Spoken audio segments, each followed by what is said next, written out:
11 araw lang bago ang eleksyon ngayong Labor Day, nakasentro sa taas sahod at kapakanan ng mga manggagawa ang sinusulong ng ilang senatorial candidate. May report si Darlene Kai. Scholarship para sa panganay ng bawat pamilya ang nais ni Ariel Querubin. Sa Laguna, pagtutol sa political dynasty ang inihayag ni Danilo Ramos. Kasama si Jerome Adonis na inilalaban ang 1,200 pesos na minimum wage. Paglaban sa jeepney phase-out ang isinulong ni Modi Floranda. Nagpugay si Amira Lidasan sa mga aktivistang manggagawa at mga katutubo. Alternatibong demokrasya at pamamahalang inihayag ni Lisa Masa. Si Mimi Doringo, pabahay para sa mahihirap ang itinulak, na nasa pagtitipon din kasama sina Leo Didi Guzman, Sonny Matula, Ernesto Arellano at Attorney Luke Espiritu na gusto ng pantay na sahod sa buong bansa. Sa Gapan, Nueva Ecija, nag-ikot si Willie Revillame. Pantay na sweldo ng mga manggagawa sa buong bansa ang nais si Attorney Vic Rodriguez. Gusto ni Dr. Richard Mata na magkaroon ng malasakit center sa private hospitals. Kapakanan ng mga manggagawang isinusulong ni Jose Olivar. Si Tito Soto nagsalita sa isang pagtitipon sa Makati.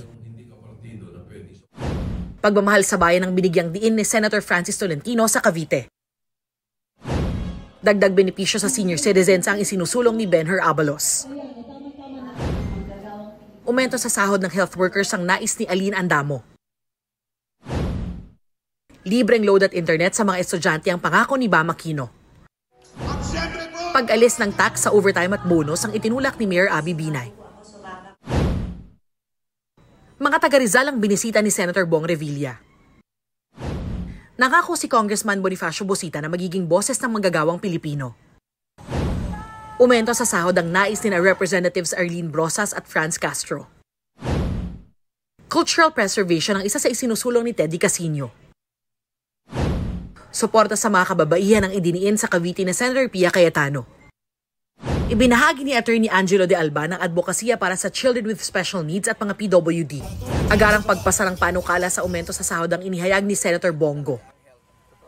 Kasama niya sa Bulacan sina Attorney J.V. Hinlo na pagbibigay ng trabaho ang idiniin. Nag-ikot din si Attorney Raul Lambino. Pagpapalakas sa pilgrimage tourism sa Quezon ang isinulong ni Senator Lito Lapid. Murang pagpapagamot sa may hirap ang advokasya ni Congressman Rodante Marcoleta. Bumisita sa Lingayen, Pangasinan si Heidi Mendoza. Nag-ikot sa ilang bayan sa Isabela at Nueva Vizcaya si Kiko Pangilinan. Patuloy naming sinusundan ang kampanya ng mga tumatakbong senador sa eleksyon 2025. Darlene Kai, nagbabalita para sa GMA Integrated News. Huwag magpahuli sa mga balitang dapat niyong malaman. Mag-subscribe na sa GMA Integrated News sa YouTube.